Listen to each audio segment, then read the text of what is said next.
बच्चा लोग? सोम sir physics, Aaradhya classes. हाँ, अब दोस्त चैप्टर 6 जो अपना चल रहा है ना, वर्क एनर्जी पावर, उसमें आज एक्सरसाइज का 13 सम पे डिस्कशन होगा।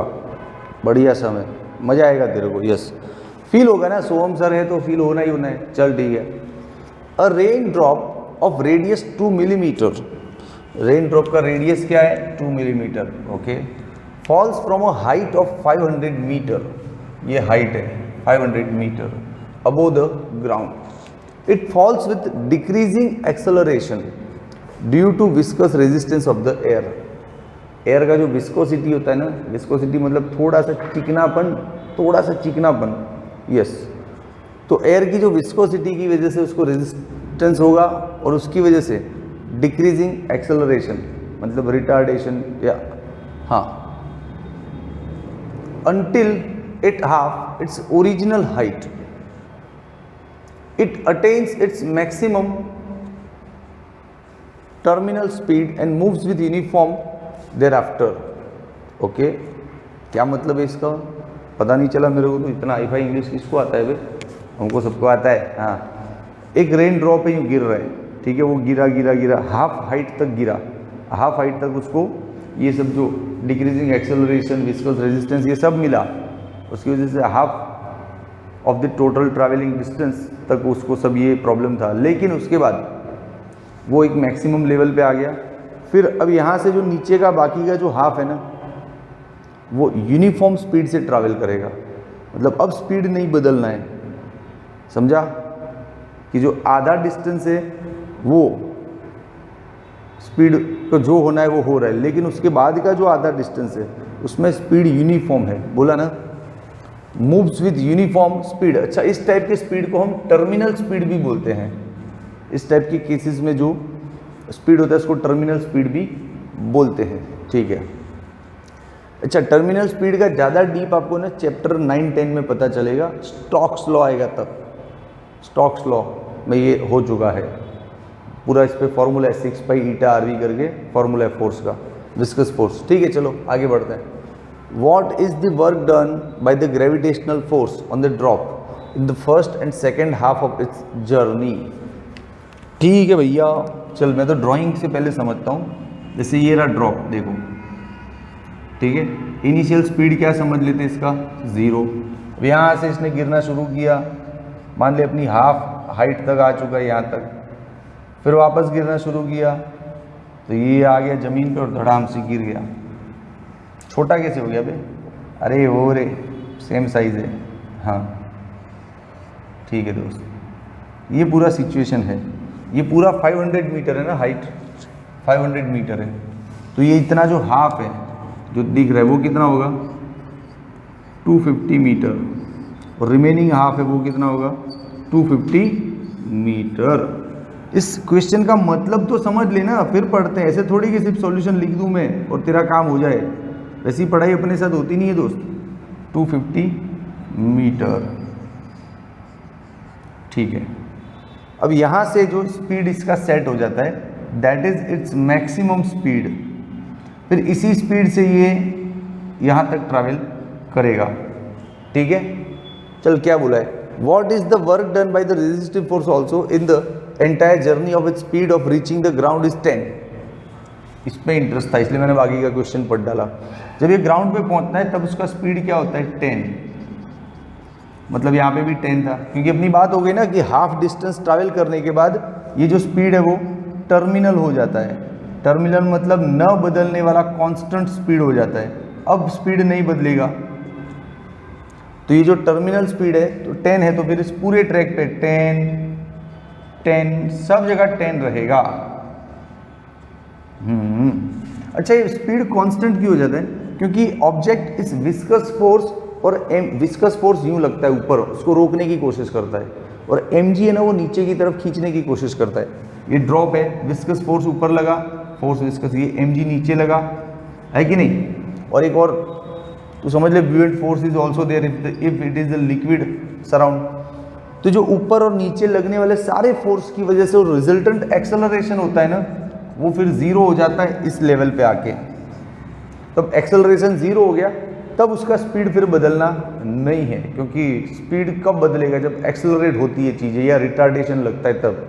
लेकिन एक लेवल पे आके इन सारे फोर्स का रिजल्टेंट क्या हो जाता है, ज़ीरो। तो फोर्स का रिजल्टेंट ज़ीरो मतलब जो फाइनल एक्सेलरेशन है वो उस वक्त ज़ीरो हो जाएगा। तो फिर वहाँ से अब स्पीड बदलना बंद, अब स्पीड नहीं बदलेगा। तो इन्होंने यहाँ का स्पीड 10 बोला, लेकिन मैं तो समझ गया कि ये सब 10 10 10 10 10 10 है। ठीक है दोस्त, ओके, चलो गुड। अब सॉल्यूशन पे बात करते हैं। समझना था वो समझ लिया, बाकी और डीप जानना है तो चैप्टर 10 का वीडियो जाएगा मेरा, देख लेना, स्टोक्स लॉ होगा उसमें। चलो सबसे पहला क्वेश्चन उठाते हैं।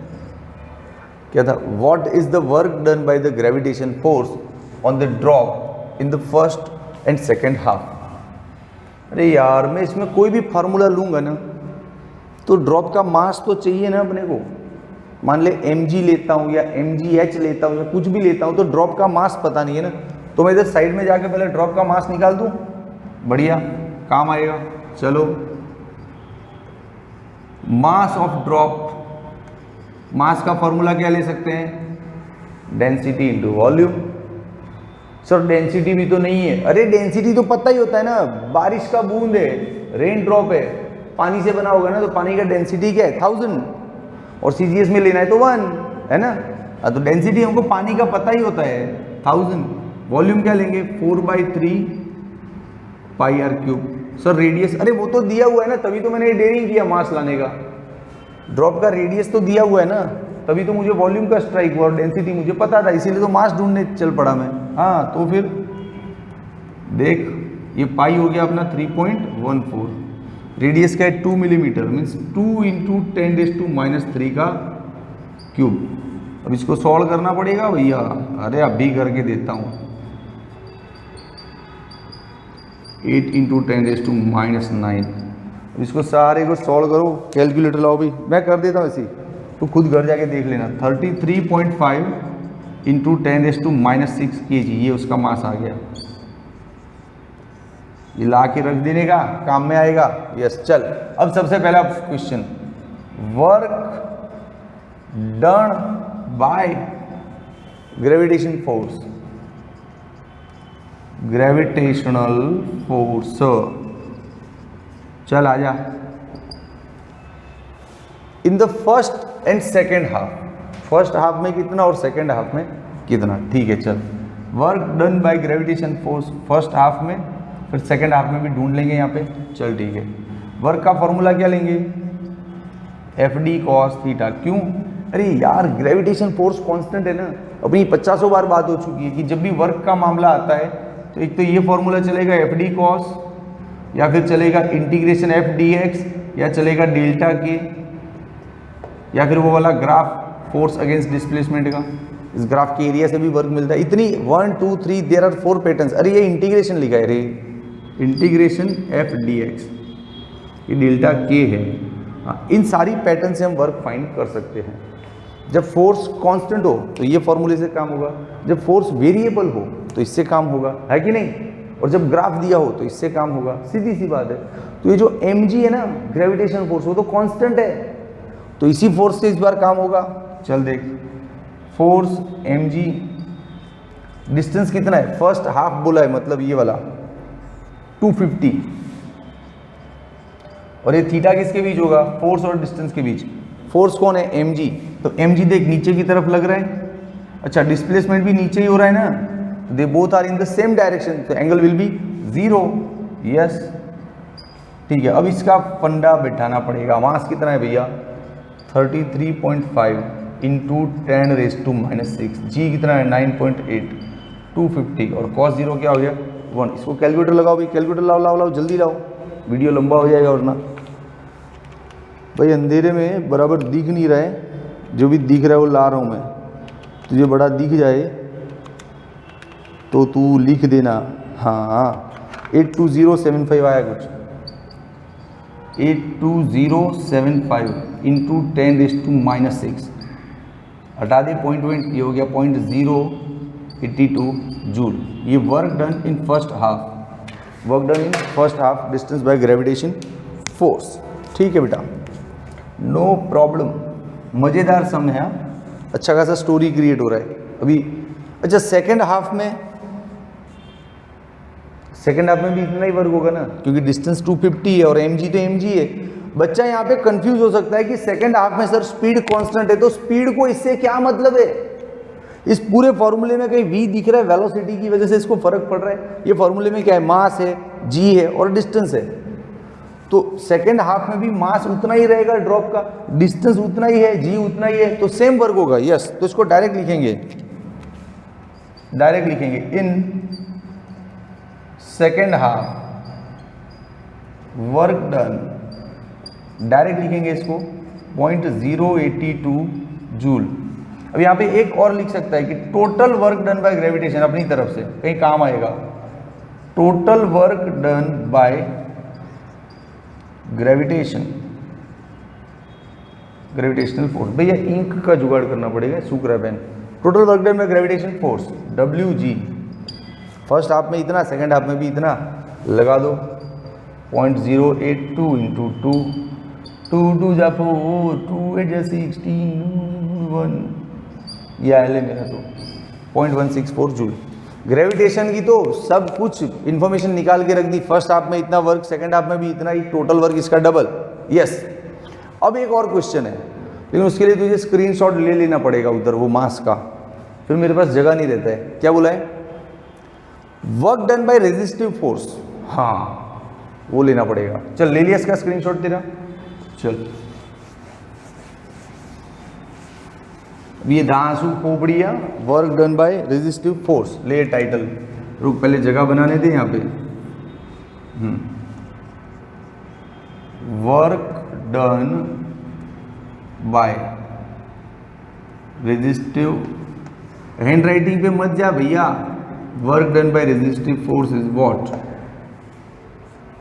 अपना ये पॉलिसी जिंदगी भर याद रखना दोस्त, वर्क डन को 4 तरीके से डील कर सकते हैं।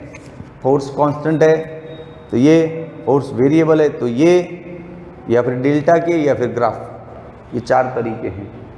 अब मान ले इन दोनों में से कोई भी फॉर्मूला मैं लेता हूँ तो मैं फंसता हूँ। क्यों फंसता हूँ? जैसे देख, मैंने लिया वर्क का फॉर्मूला FD cos थीटा। अब इसने क्या बोला है? एंटायर जर्नी, मतलब पूरा डिस्टेंस कितना है? 500 cos 180। क्यों? ए यार, रेजिस्टिव फोर्स तो ऐसे ऊपर लगेगा ना, इसको रोकेगा, और डिस्प्लेसमेंट नीचे हो रहा है ना, ये रेजिस्टिव फोर्स ऊपर की तरफ और ये डिस्प्लेसमेंट नीचे की तरफ, तो cos 180 आएगा ना। हाँ, उसकी वजह से आंसर नेगेटिव आएगा। लेकिन हम फंसेंगे कहाँ पे? ये फोर्स के चक्कर में। क्यों फोर्स के चक्कर में? इसलिए फंसेंगे भैया, यहाँ पे तो फोर्स पता था mg, जाना पहचाना, अपनी जान पहचान वाला था, कोई बाहरी नहीं था। इस बार ये जो रेजिस्टिव फोर्स है, क्या लूँ उसको, क्या नाम रखूँ उसका? mg लूँ, क्या लूँ? नहीं पता ना, तो इस फॉर्मूले से मत जा, फंस जाएगा। फोर्स तेरे को पता नहीं है तो ये अल्टरनेट है ना डेल्टा के, उससे काम हो जाएगा। स्पीड दिया हुआ है ना, इनिशियल एंड फाइनल, यस, तो डेल्टा के मिल जाएगा।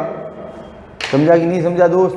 तो इतना सारा दिमाग लगाना पड़ता है एक छोटे से सम में, तब चीज़ें समझ में आती है। सिर्फ रटना और सॉल्यूशन के लिए नहीं आते यहाँ पे। मैं अभी लिख दूँ कि work is equal to delta K, तुझे पता चल गया ये लेना है, लेकिन ये क्यों नहीं लेना है फिर? तो वो ऐसे समझाया जाएगा तो ही तेरी पकड़ में आएगा ना कि ये क्यों नहीं लेना है। हाँ, थोड़ा इंक डालना पड़ेगा भैया। वीडियो को 1 मिनट पॉज करो यार। ओके, हो गया इंक, चला जा। तो अब हम ये डेल्टा के वाला भी तो पॉलिसी ले सकते हैं ना, work is equal to delta K. लेकिन अब एक बात की यहाँ पे फिर गलती होगी तेरी, तू बड़ा खुश हो जाएगा कि हाँ यार ये work done by resistive force लिख लो। नहीं, डेल्टा के में जो वर्क आता है वो सारा का सारा वर्क होता है, जिसने किया उन सबका टोटल होता है, नेट वर्क होता है, वर्क नेट। तो इस पूरे मामले में 2 फोर्स हैं जिन्होंने वर्क किया है, एक तो वो mg ने नीचे खींचने में, और एक रेजिस्टिव फोर्स ने उसकी स्पीड डैमेज करने को। 2 जनों ने वर्क किया है। तो ये जो वर्क है ना, टोटल आता है कि work done by gravitation force and work done by resistive force, the total is equals to delta K. बस यहाँ पे गलती नहीं करना दोस्त, मैं इसको रेड से लिखेगा तो फिर इसमें गलती करेगा, इसको रेड से लिख रहा हूँ। Work done by gravitation, work done by resistive, उन सब का total is equal to delta K. अभी कोई तीसरा बाकी रह गया तो उसको भी टोटल में डाल देने का, समझा? हाँ, अरे फीलिंग्स को समझ रहे। हाँ चल, अब ये तो अपने को पता है, work done by gravitation force total कितना था? 164। अच्छा, ये हमको ढूंढना है, डेल्टा के क्या होगा? के फाइनल माइनस के इनिशियल। ठीक है दोस्त, 0.164 work done by resistive force, के फाइनल क्या लिखूँ? ये रहा ना, हाफ mv²। के इनिशियल 0, क्योंकि इनिशियल वेलोसिटी 0 है।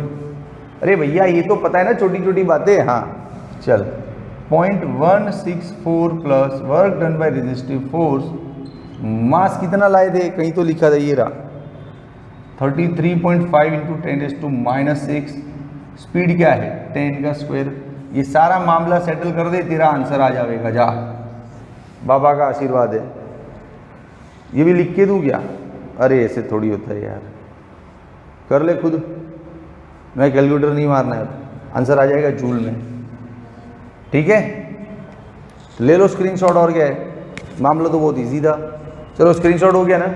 अब सुनो भाषण थोड़ा सा, सीधा सॉल्यूशन के लिए ही वीडियो नहीं देखना होता है। मैं जो जो सेंटेंस बोला, कौन कौन का सेंटेंस कहाँ पे स्ट्राइक हो रहा है, वो सब समझना होता है। पहले पूरा इमेजिनेशन किया ना अपन ने कि ड्रॉप यहाँ से गिरा, हाफ डिस्टेंस तक उसका वेलोसिटी ऐसा कुछ था, फिर बाकी के हाफ उसका वेलोसिटी कांस्टेंट था। तो ये सब अपन ने देखा ना आराम से। हाँ बस, तो इजी था। ठीक है, चल दोस्त कमेंट में लिख तेरा ओपिनियन कि कैसा लगा। Okay bye.